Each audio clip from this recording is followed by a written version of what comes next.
tarde. Estamos iniciando o estudo do livro Céu e Inferno. Estamos no capítulo 5 da segunda parte, Suicidas. Então, vamos iniciar a leitura e os comentários, né? Agora, o depoimento de Felicien.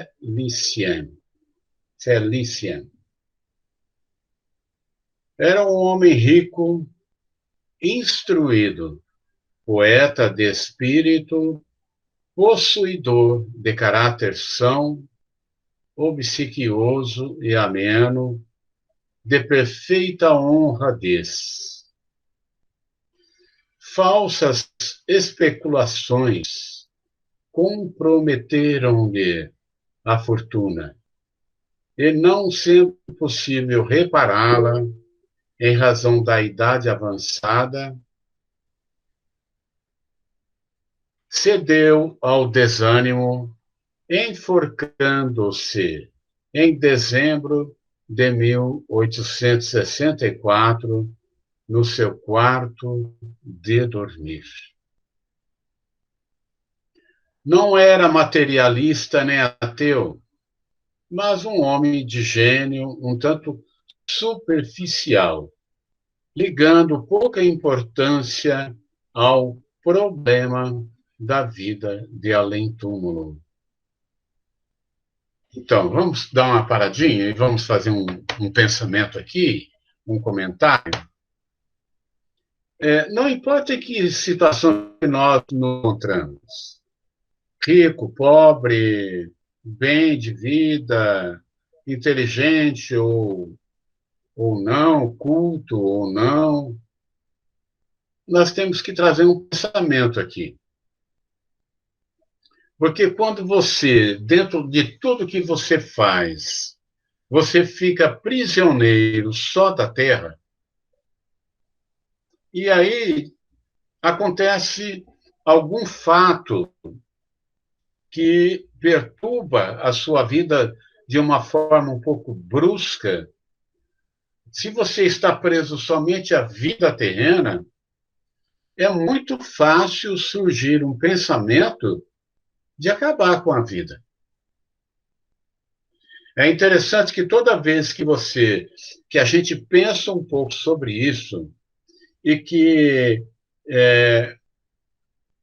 há um interesse nosso em buscar outros horizontes, quando buscamos, citando um exemplo, quando buscamos a nossa aproximação com Deus, a gente se resgata de eu diria, de uma prisão.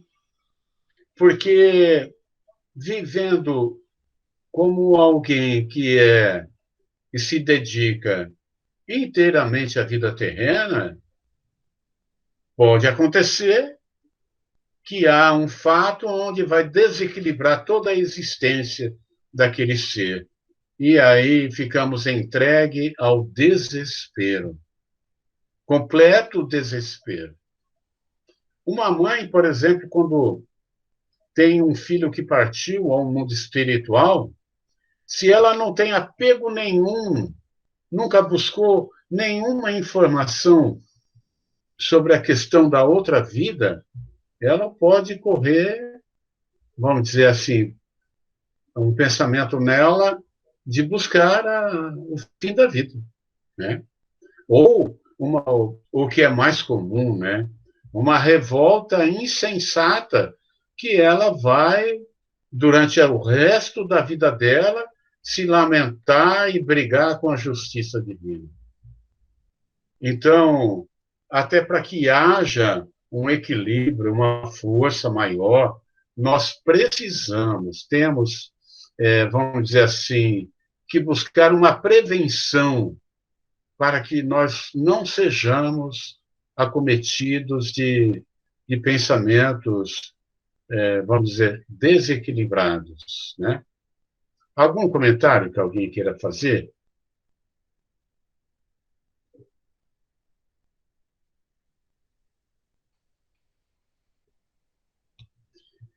Nós estamos fazendo um trabalho no grupo, vocês acompanham, no grupo Eles Vivem. E ali a gente nota o grande sofrimento que existe nos familiares, né, que tiveram seus amores que partiram. E, e há um perigo, sim, pelo menos de uma revolta. E a revolta é muito perigosa, né? Conhecendo-o intimamente, evocamo-lo 4 meses após o suicídio, inspirados pela simpatia que lhe dedicávamos. Evocação. Resposta: choro a terra na qual tive decepções, porém menores do que as experimentadas aqui. Eu, que sonhava maravilhas, estou abaixo da realidade do meu ideal. O mundo dos espíritos é bastante promíscuo e, para torná-lo suportável, fora mister uma boa triagem. Custa-me a crer. Aí ele está dizendo para nós que se você teve uma existência pautada no bom equilíbrio, é possível que você tenha um, uma entrada no mundo espiritual de alguma forma melhor, né? E que ele não, ele cometeu suicídio e está em dificuldades. Que esboço de costumes espíritas se poderia fazer aqui? O próprio Balzac, estando no seu elemento, não faria tal esboço senão de modo rústico. Não o lobriguei, porém. Onde estarão esses grandes espíritos tão energicamente profligaram os vícios da humanidade? Deviam eles, como eu, habitar por aqui antes de se alçarem às regiões mais elevadas. Apraz-me observar este curioso pandemônio e assim fico por aqui. Apesar de o Espírito nos declarar que se acha numa sociedade assaz promíscua e, por conseguinte, de espíritos inferiores, surpreendeu-nos a sua linguagem, dado o gênero de morte, ao qual, aliás, não faz qualquer referência. A não ser isso, tudo o mais refletiu o seu caráter. Nota-se mesmo no que ele comenta uma lucidez de raciocínio, né? Tal circunstância deixava-nos em dúvida sobre a identidade. Pergunta: tende a bondade de nos dizer como morrestes? Como morri? Pela morte por mim escolhida, a que mais me agradou, sendo para notar que meditei muito tempo nessa escolha, com o intuito de me desembaraçar da vida.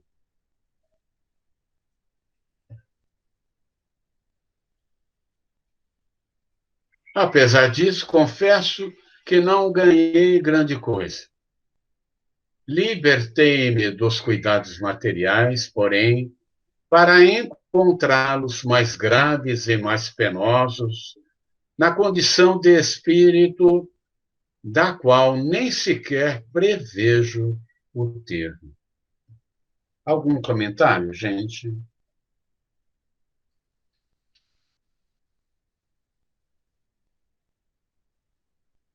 Nota-se que ele está muito preocupado até quando que ele vai ficar naquela região, naquela condição de sofrimento.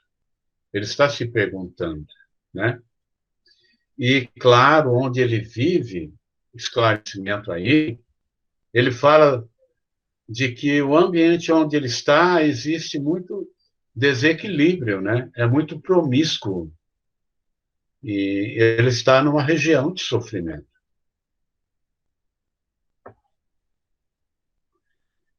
Pergunta ao guia do médium. O espírito em comunicação será efetivamente o de Felicien? Esta linguagem quase despreocupada torna-se suspeita em se tratando de um suicida. Sim, resposta. Sim, entretanto, por um sentimento justificável, na sua posição, ele não queria revelar ao, ao médium o seu gênero de morte. Foi por isso que dissimulou a frase, acabando, no entanto, por confessá-lo diante da pergunta direta que lhe fizestes, e não sem angústias. O suicídio falo sofrer muito, e por isso desvia o mais possível tudo que lhe recorde o seu fim funesto.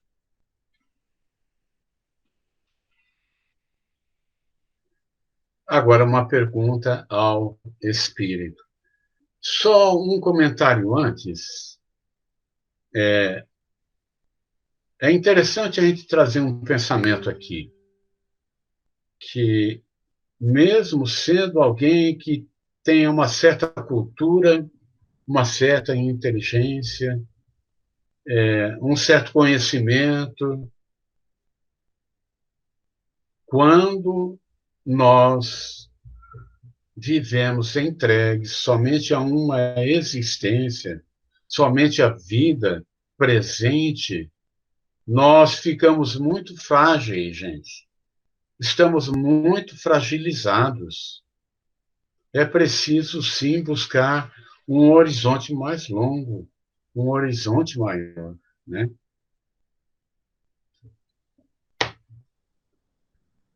Alguém quer fazer uma pergunta? Tudo bem, vamos lá. Pergunta ao espírito. A vossa desencarnação tanto mais nos comoveu, quanto lhe prevíamos as tristes consequências, além da estima e intimidade das nossas relações. Pessoalmente, não me esqueci do quanto éreis obsequioso e bom para comigo.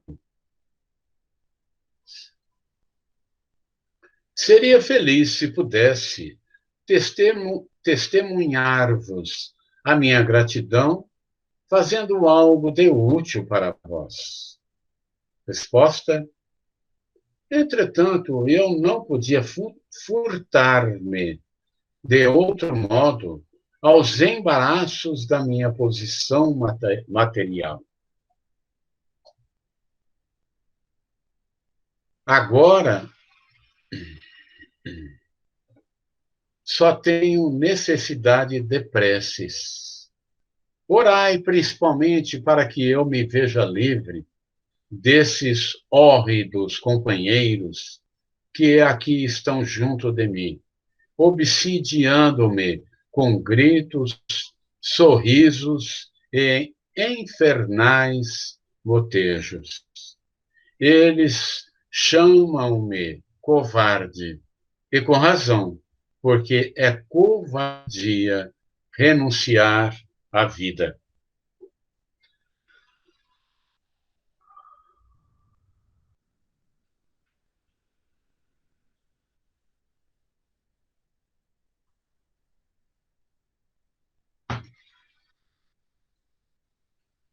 É a quarta vez que sucumbo a essa provação, não obstante a formal promessa de não falir.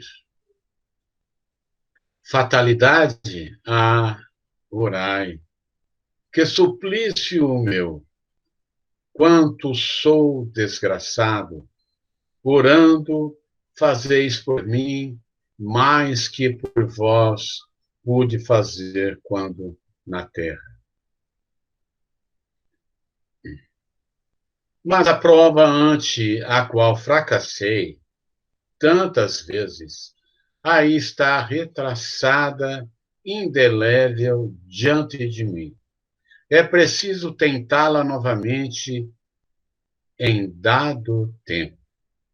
Terei forças a recomeçar a vida tantas vezes. Lutar por tanto tempo para sucumbir aos acontecimentos é desesperador, mesmo aqui. Eis porque tenho carência de força. Dizem que podemos obtê-la pela prece. Orai por mim, que eu quero orar também. Este caso particular de suicídio, posto que realizado em circunstâncias vulgares, apresenta uma feição especial. Ele mostra-nos um espírito que sucumbiu muitas vezes à provação, que se renova a cada existência e que renovará até que ele tenha forças para resistir. Assim se confirma o fato de não haver proveito no sofrimento sempre que deixamos de existir, o fim da encarnação sendo precioso recomeçá-la até que saiamos vitoriosos da campanha. Ao Espírito do Senhor Felicien, ouvi, eu vou-lo peço, ouvi, meditai sobre minhas palavras. O que denominais fatalidade é apenas a vossa fraqueza, pois, se a fatalidade existisse, o homem deixaria de ser responsável pelos seus atos. O homem é sempre livre e nessa liberdade está o seu maior e mais belo privilégio. Deus não quis fazer dele um autômato, obediente e cego. E, se essa liberdade o torna falível, também o torna perfectível, sem o que somente pela perfeição poderá atingir a suprema felicidade. O orgulho somente pode levar o homem a atribuir ao destino as suas infelicidades terrenas, quando a verdade é que tais infelicidades promanam da sua própria incúria. Tendes disso um exemplo bem patente na vossa última encarnação, pois tinhais tudo que se podia, que se fazia preciso à felicidade humana na Terra. Espírito, talento, fortuna, merecida consideração. Nada de vícios ruinosos, mas, ao contrário, apreciáveis qualidades. Como, no entanto, ficou tão comprometida a vossa posição? Unicamente pela vossa imprevidência. Haveis de convir que, agindo com mais prudência, contentando-vos com o muito que já vos coubera, antes que procurando aumentá-lo sem necessidade, a ruína não sobreviria. Não havia nisso nenhuma fatalidade, uma vez que podíeis ter evitado tal acontecimento. A vossa aprovação consistia num encadeamento de circunstâncias que vos deveriam dar não a necessidade, mas a tentação do suicídio. Desgraçadamente, apesar do vosso talento e instrução, não soubestes dominar estas circunstâncias e sofreis agora as consequências da vossa fraqueza. Essa prova, tal como pressentis, com razão, deve renovar-se ainda. Na vossa próxima encarnação, tereis de enfrentar acontecimentos que vos surgirão. A ideia do suicídio. E sempre assim acontecerá, até que de todo tenhais triunfado.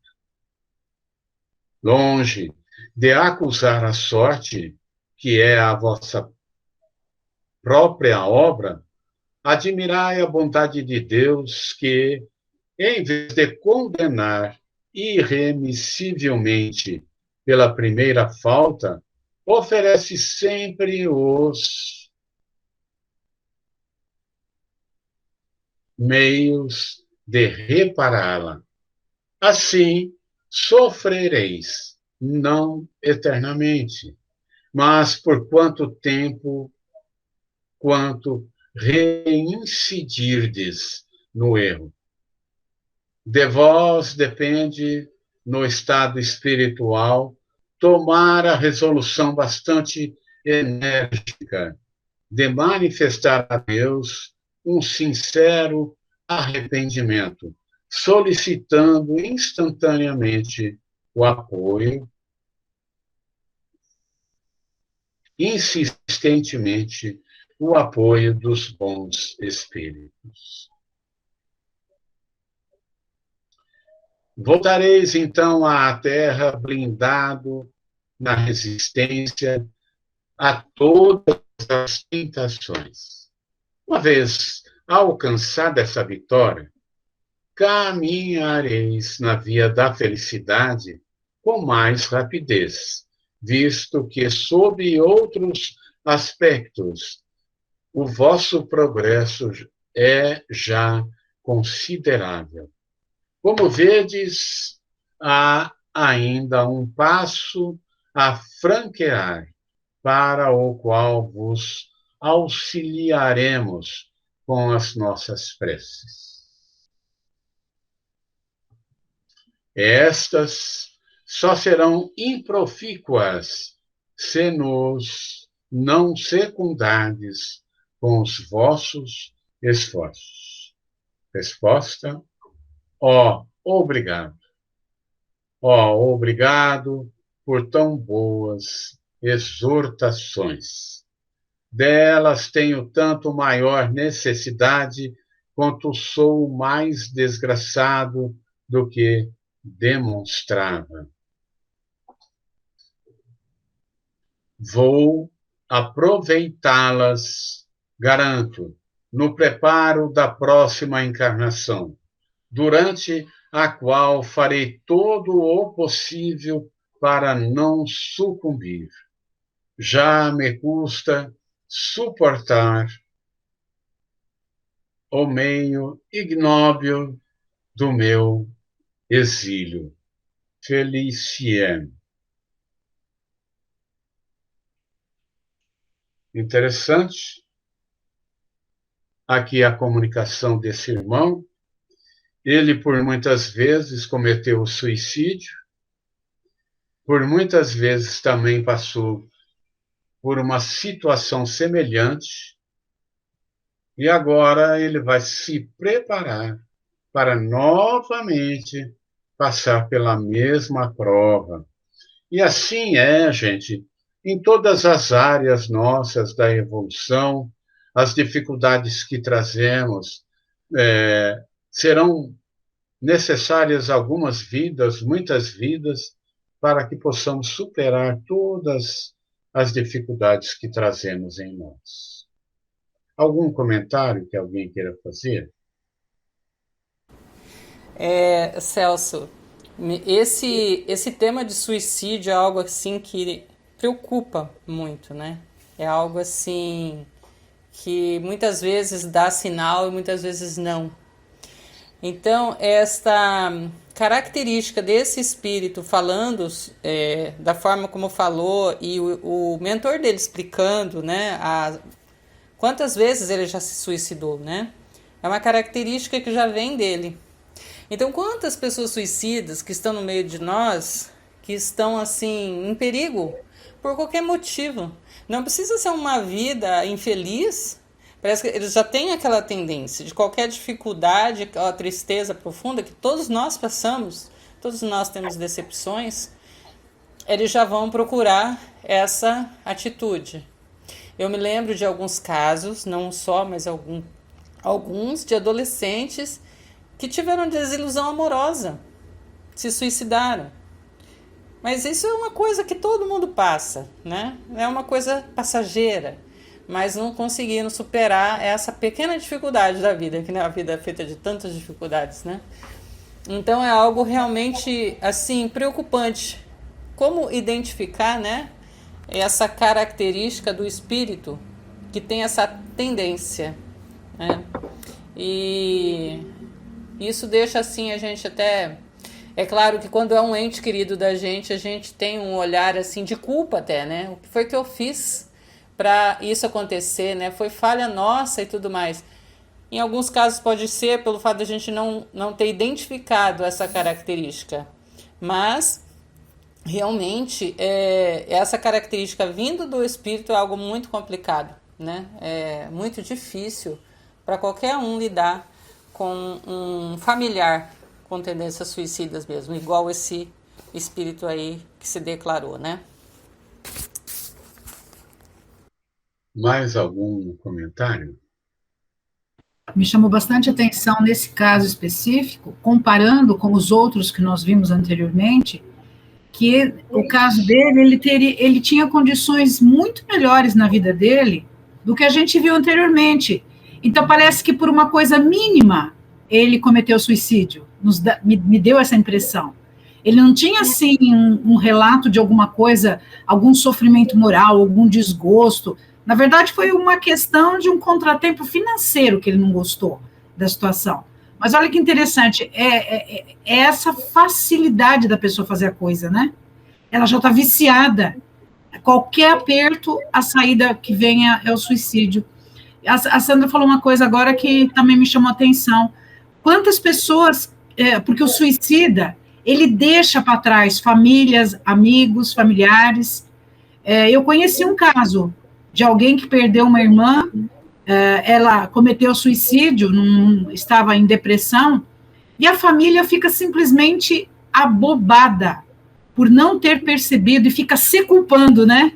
Eu acho que até serve para a gente entender um pouco melhor esse texto, faz a gente entender melhor que não é culpa das pessoas que estão aqui, mas é a própria que veio com a tendência, né? A impressão, a maioria dos casos. Então, como me chamou a atenção de como que é difícil passar na prova. Já 4 vezes ele cometeu suicídio.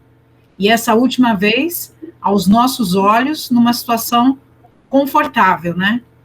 É isso. Muito interessante. Muito legal o comentário. Mais alguém deseja fazer um comentário?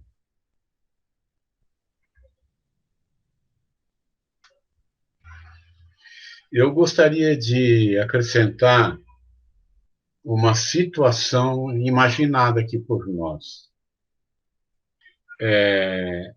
Vamos imaginar aqui um jovem ou uma jovem que, de repente, começa a perceber nela ou nele uma atração pelo mesmo sexo. Para alguém, para um adolescente ou para um jovem, que muitas vezes tem dentro de casa uma vida perturbada, a família muito radical, a família com escolhas complexas. Um jovem desse que de repente percebe isso, se ele não tem coragem de abrir o coração com a família, se a família não acolhe, se a família não dá abertura para esse bate-papo, para essa conversa tão importante, nós temos talvez um jovem, um adolescente, tirando a própria vida, e a família nunca vai saber por quê. Nunca. Porque aquele jovem não encontrou uma abertura para conversar com alguém. Às vezes, um amigo, uma amiga sabia.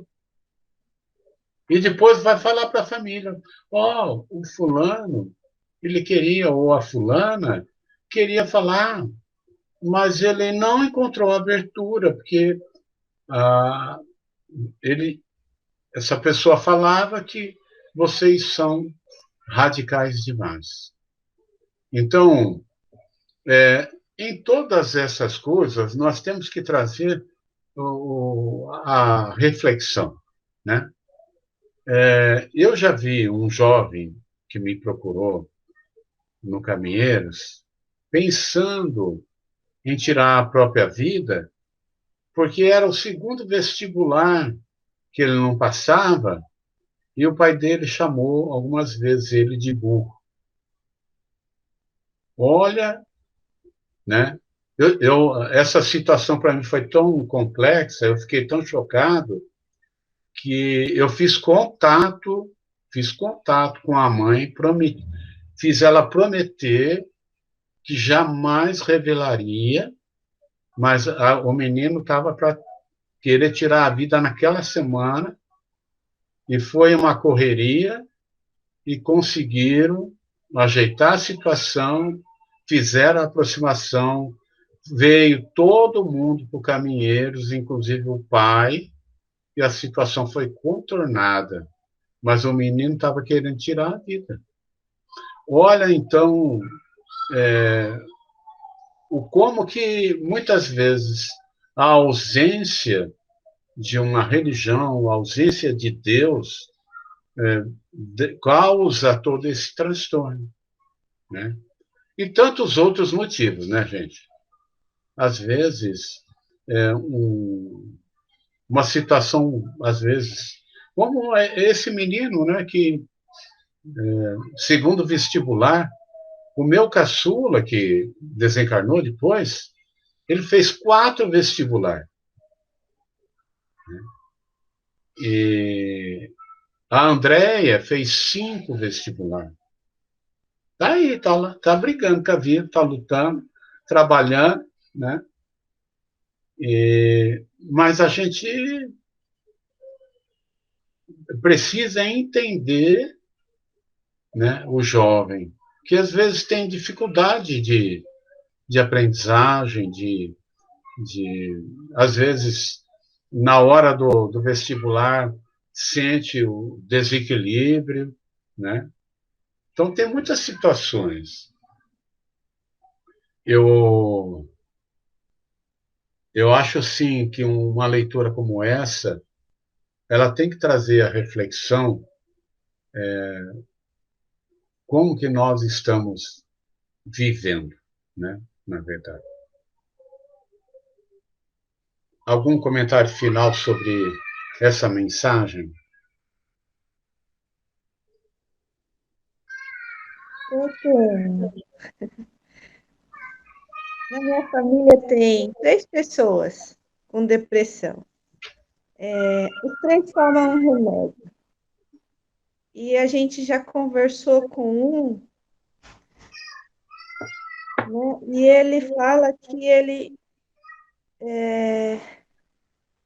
tem uma tristeza que ele não sabe explicar. E ele fala que ele não consegue viver, não consegue pensar em coisas boas. Parece que ele entrou num buraco negro, ele fala. Ele não estava muito ruim, sabe? E aí foi no médico, o médico passou outro medicamento e ele melhorou, mas ele melhorou assim, consegue viver, porque ele ainda tem muitos altos e baixos.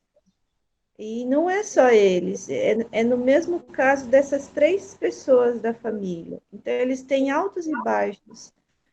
São pessoas que preocupam a gente, porque a gente acaba sempre pensando que tem que estar, assim, esperto com eles, porque um dia tá bem, um dia não, um dia acorda chorando, outro dia não. Você acha que tá bem, mas aí você pergunta e ele fala: Não, não tô bem, tô chorando. Então, eu acho que vem uma dor assim meio que da alma da pessoa, do espírito. É uma coisa que ele não sabe explicar. Mas para ele passar assim na vida dele, você pergunta: é dinheiro, é saúde, é amor? Não tem um porquê. E às vezes assim, que nem esse caso desse menino do vestibular, às vezes o pai nem falou nesse sentido, mas a cabeça dele entendeu É, assim. sim. Então, é difícil entender uma explicação de um suicida, né? O porquê. Às vezes não é uma coisa tão simples, é uma coisa que a pessoa mesmo não consegue explicar aquele sentimento que ele tem da vida. Então, eu acho que são espíritos que, como se fosse um espírito que está doente, né? Que ele não sabe explicar qual é a doença dele. E o tormento, acho que é tão grande que ele se suicida, mas é uma encarnação que ele vive que você tem que estar sempre de olho nele para ele superar essa vida e conseguir esse tão. Chegar ao final, né? Isso. Mas eu percebo que não é uma vida fácil para eles. E a gente não consegue entender, porque é uma dor que a gente não sabe explicar e não sabe entender também, eu acho. Eu tento, assim, às vezes ajudar, mas não sei como. Assim, às vezes fazer ela rir, às vezes fazer ela ficar ocupada, né? Jogar a conversa fora, fazer um passeio, mas é difícil para ela, eu acho. É um esforço que faz muito grande, né? E ela superar uma vida assim é uma vitória muito grande. Com certeza. Obrigada. Nós temos que também pensar assim que, como a Vanessa está falando, quando a família está atenta, a gente sempre dá um certo socorro, né? A aproximação da família ajuda. Mas se a família está um pouco distraída, esse alguém pode cometer o suicídio, né? Deixa eu contar também uma história, já que eu tenho uma amiga que está passando por isso. Ela é bem novinha, tem 20 e poucos anos, né? E a mãe já pegou algumas vezes a corda embaixo da cama dela, né? E eu já conversei várias vezes com ela. O que eu tenho feito, eu faço bastante oração, né? Já conversei. Ela teve um amigo dela que se suicidou. E quando esse amigo se suicidou, ela disse que eles tinham combinado dos dois se suicidarem, sabe?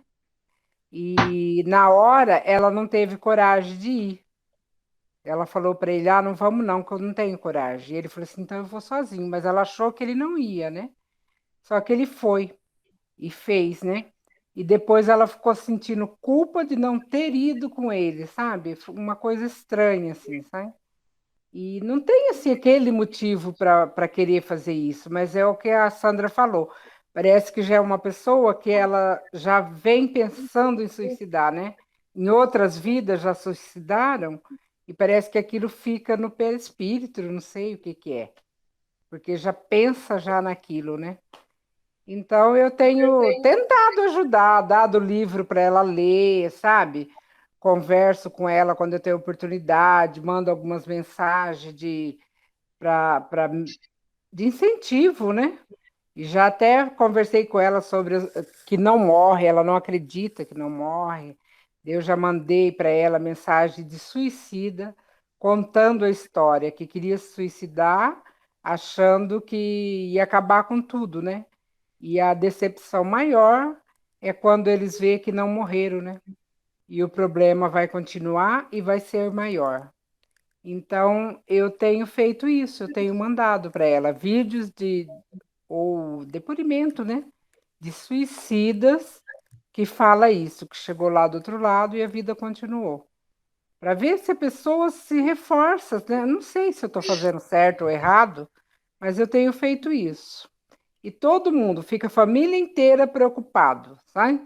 Se ela dormir um pouquinho a mais, a mãe já vai lá no quarto ver se está tudo bem. Então é muito difícil, né? Conviver assim. É isso. Se já foi encontrado corda embaixo da cama dela, ela está em perigo. Com certeza ela está em perigo, né? A família tem que ficar muito atenta. E talvez a família mudar a rotina, porque Ela mudou a rotina. Inclusive, ela brigava muito com a mãe, era só ela e a mãe, né? E ela daí mudou de casa, sabe? Para ver se tá com a pessoa que cuida bastante dela, né? Então parece que ela deu uma melhorada. A gente espera que sim, né? Porque já faz esse ano, depois da pandemia, tudo que vem acontecendo, acho que a pessoa também fica vendo tanta morte aí, né? De repente fica com um pouco mais de medo, né? Ela tá bem mais cuidadosa, tá fazendo, tá indo numa psicóloga, tá tomando a medicação, ela tá se cuidando melhor agora. Então, é difícil, não é fácil, né? Mas é é isso aí. complicado mesmo, né? É, obrigado. Mais alguém deseja fazer um comentário?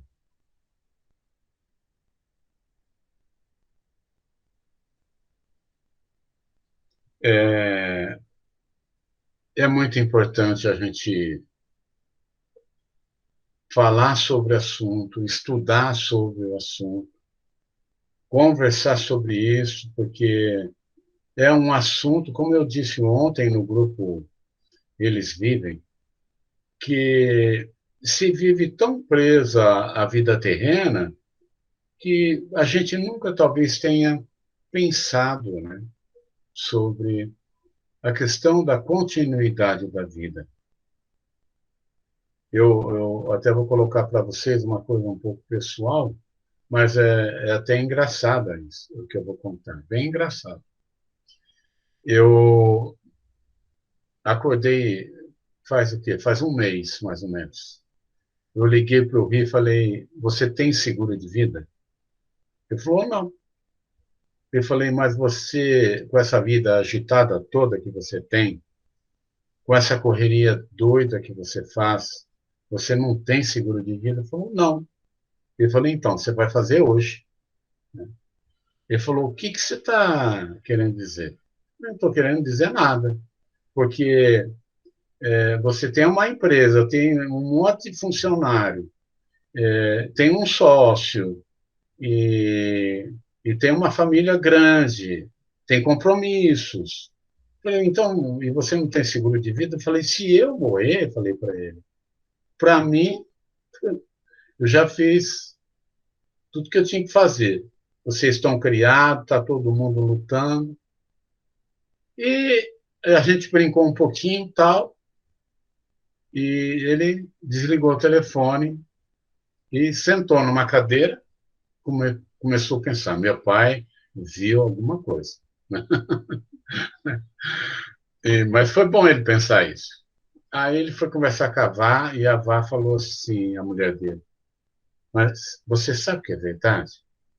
Porque eu não sei o nome da tua conta, não sei a senha da tua conta, eu não sei onde você tem conta, não sei se você tem seguro de vida, o que você conversou com o teu sócio, se você morrer, o teu sócio vai fazer o quê?